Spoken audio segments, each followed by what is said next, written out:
Off-road bike ba na matipid sa gas ang hinahanap mo at bukod dyan, mapagkakatiwalaan sa lahat ng road condition dito sa Pilipinas? Ito ang motor na bagay sa iyo, ang Yamaha XTZ125. Ito pong kanyang main headlight ay gumagamit po ito ng bulb type para po sa kanyang high beam at low beam at naka-bulb type din po itong kanyang mga turn signals. Habang dito naman po sa likuran, yung kanya pong tail light ay naka-bulb type din po siya. Ganun din po yung kanyang turn signals. At ito po pala ay mayroong fuel tank capacity na 8 liters at mayroon naman po itong fuel consumption na 45 km per liter.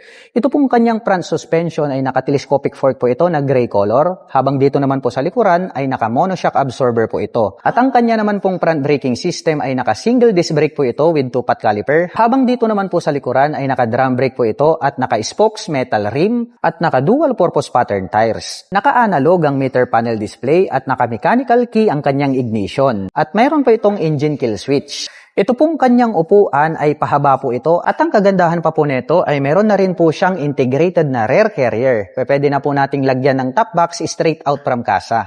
At ito pong ating Yamaha XTZ125 ay meron po itong 5-speed manual transmission, naka-air-cooled po ito at carburetor type engine. At pagdating po pala sa kanyang starting system ay meron pa po itong kick starter at meron din po itong electric starter. Kaya kung ang hinahanap mong motorsiklo ay bagay na bagay sa lahat ng road condition dito sa Pilipinas, ito ang on and off-road motorcycle na bagay sa iyo. At ang presyo po pala nito pong ating Yamaha XTZ125 ay nagkakahalaga po ito ng 90,900 pesos. At kung nagustuhan mo po ito pong motorsiklo na ito at balak mo pong maglabas ay maaari nyo po akong i-PM at i-message para matulungan ko po kayo na makapaglabas ng inyong dream motorcycle.